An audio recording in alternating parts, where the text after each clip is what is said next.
I repeated my question. What is the full form of UPSC?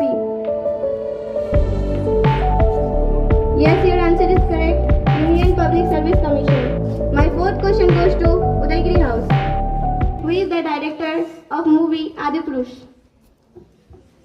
Right answer is Om Rath. My fifth and last question goes to all. Who is the writer of Pushp Ki Abhilasa? I repeated my question. Who is the writer of Pushp Ki Abhilasa?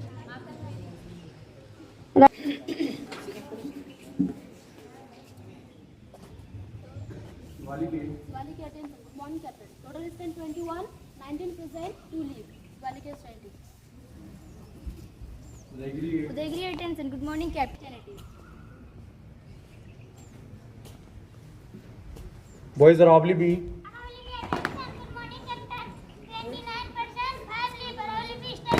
बहुत अच्छा, very good. Nilgiri B. Nilgibi attention. Good morning, Captain. 29%, 8 leave. Nilgibi standing. Shiwalik B. Value attention. Good morning, Captain. 3 leave, 1 DI. Aravali है 20. Nilgiri A. Good morning, Captain. Result say 28, 23%, 5 leave.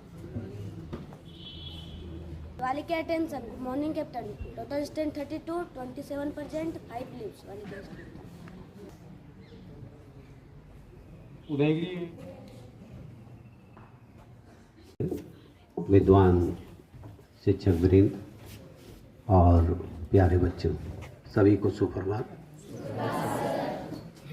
मैं assembly में सिर्फ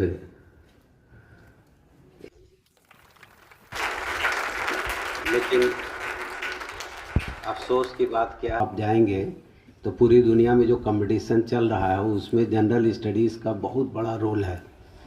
एक paper general studies के रूप में पूछा ही जाता है।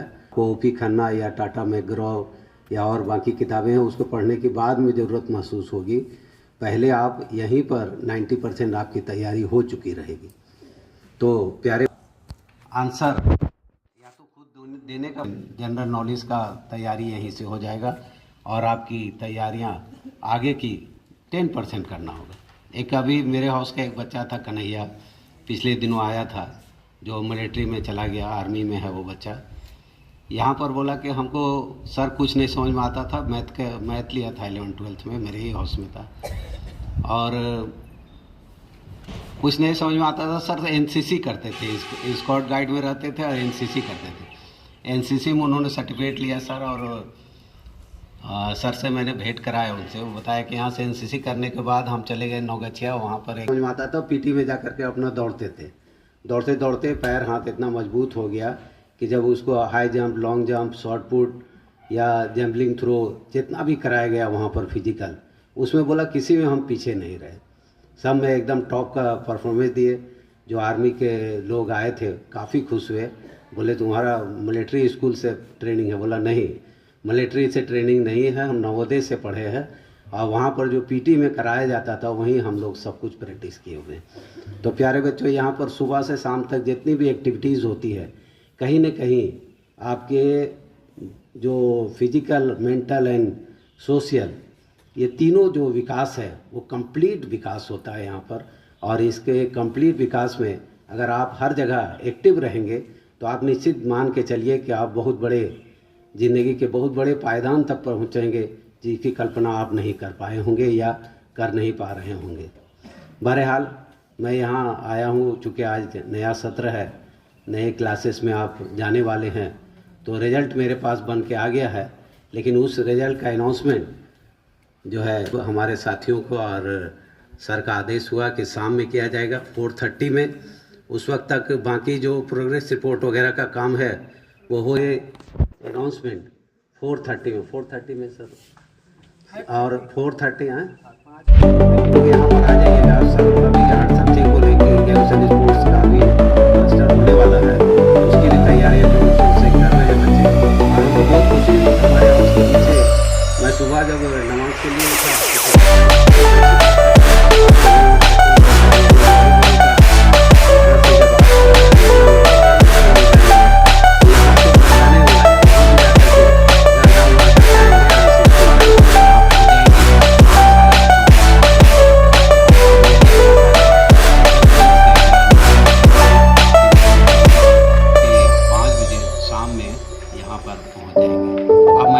में आशीर्वाद स्वरूप दो शब्द बोलने के लिए हमारे परम आदरणीय प्राचार्य महोदय से निवेदन करूंगा, इल्तिमास करूंगा, रिक्वेस्ट करूंगा कि वो स्टेज पर आए और बच्चों को नए सत्र के बारे में और नई ऊर्जा से उत्प्रोत करने हेतु दो शब्द बोलें।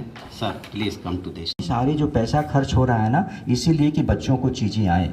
देश में एक प्रथम नाम की संस्था है जो असर नाम की रिपोर्ट निकालती है हर साल, उसके लिए सर्वे करती है हर स्कूलों में देश भर में, और उसको कंपाइल करके मूल्यांकन करके रिपोर्ट आती है। उस रिपोर्ट में आती है बात कि 5वीं कक्षा का जो बच्चा है वो 3री कक्षा की हिंदी की किताब नहीं पढ़ पाता, 8वीं पाता। परिणाम क्या होता है? अंतर्राष्ट्रीय स्तर पर हमारी बदनामी होती है कि भारत ज्ञान का गुरु है, ज्ञान का सृजन करने वाला है। इतने भारतीय विदेशों में परचम लहरा रहे हैं, आखिर बच्चों का स्तर कम क्यों हो गया? भाषा में, गणित में, दूसरे विषयों में बच्चे अच्छे क्यों नहीं कर पा रहे? तो विदेशी संस्थाएं वित्तीय मदद नहीं करती, धन जो उपलब्ध कराती हैं, सहायता देती हैं, बंद कर देती हैं। जो सर्व शिक्षा अभियान चल रहा है, मिड डे मील चल रहा है, ये सब विदेशों से, बहुत संस्थाएं से पैसे आते हैं देश को शिक्षा की उन्नति के लिए, तरक्की के लिए। यदि आप नहीं पढ़ेंगे तो आप पर किया जाने वाला पैसा धीरे धीरे सरकार कम कर देगी। इसलिए आपको पढ़ना पड़ेगा, सीखना पड़ेगा। इसलिए मैं बड़े अफसोस के साथ कह रहा हूँ मेरे प्यारे बच्चों, जो पिछला सत्र गुजरा है वो एक मतलब खौफनाक सत्र था। उसमें ढेर सारी चीज़ें नहीं हुई हैं तरीके से। गलतियां सबकी ओर से हुई होंगी, मुझसे भी, आपसे भी, सबसे। लेकिन हम इस साल आज डे 1 से कोशिश करें, प्रयास करें कि जो भूल गलती हुई पिछले सत्र में इस साल नहीं होगी। और इस साल डे 1 आप स्टूडेंट्स के रूप में, विद्यार्थी के रूप में अपनी जिम्मेदारी को समझिए और रोज़ यह सवाल करिए कि मैं कहाँ हूँ। अगर सवाल का जवाब मिल जाए कि मैं स्कूल में हूँ, विद्यालय में हूँ, तो आप बारे में अनुमान लगाना मुश्किल है। और समय वही एक ऐसी चीज़ है जो दिखती ही नहीं। इसीलिए समय का सम्मान करो। आज जो बच्चा समय का सम्मान करेगा, समय आने पर ही समय उसको सम्मानित करेगा और उसे फर्श से अर्श पर पहुंचा देगा, उसे शिखर पर पहुंचा देगा। कैसे हो?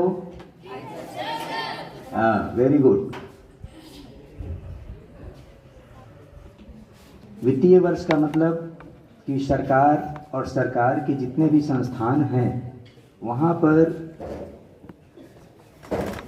पैसों का लेन देन, हिसाब किताब इन्हीं 1 सालों के दौरान होता है और निपटा दिया जाता है।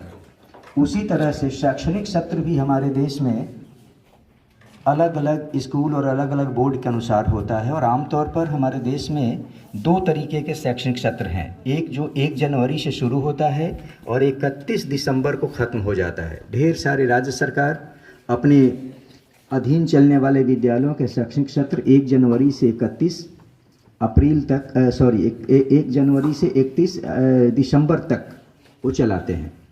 लेकिन CBSE के अंतर्गत जितने भी विद्यालय अपने देश में संबद्धता प्राप्त हैं उनका सत्र 1 अप्रैल से 31 मार्च चलता है। और चूँकि हम लोग CBSE के अंतर्गत एफिलिएटेड हैं, इसलिए हमारा सत्र भी 1 अप्रैल से शुरू होता है।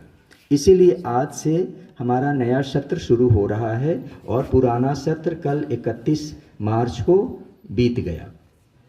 उस 1 अप्रैल से लेकर 31 मार्च के बीच में जितनी भी शैक्षणिक गतिविधियां हैं, चाहे आपके कक्षा में प्रमोशन है, नए किताबों का मिलना है, नई कापियों का मिलना है, नए टाइम टेबल का मिलना है, नए कक्षा में प्रोन्नत होना है, और उस दौरान जितने भी परीक्षाएं होती हैं, PWT हो, हाफ ईयरली हो, एनुअल हो, ये सब आयोजित होती हैं। सारी गतिविधियां करके एक फाइनल रिजल्ट बन जाता है आपके वार्षिक परीक्षा। इसको सेशन एंडिंग एग्जामिनेशन कहते हैं, वार्षिक परीक्षा, जो अभी आपने पिछले 13 या 17 मार्च से शुरू किया था, 28 मार्च तक आपने दिया।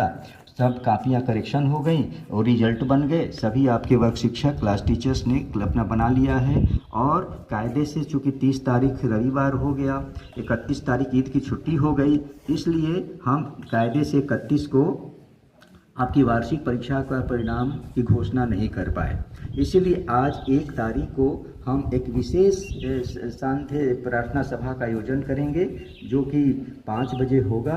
सब बच्चे आएंगे, बैठेंगे और सभी मित्रों के साथ आपके वार्षिक परीक्षा का परिणाम घोषित किया जाएगा। आप इच्छुक हैं जानने के लिए? बहुत जोर से उत्साह, इसका मतलब है कि कापियाँ देखी जा चुकी हैं आपके द्वारा, नंबर जाने जा चुके हैं, इसलिए उत्साह नहीं है। नहीं तो हम लोग जब पढ़ते पास करेंगे कि क्या ऐसी चीज़ें मन में संदेह होता है, लेकिन जब रिजल्ट आता था तो उत्साह की सीमा नहीं रहती थी।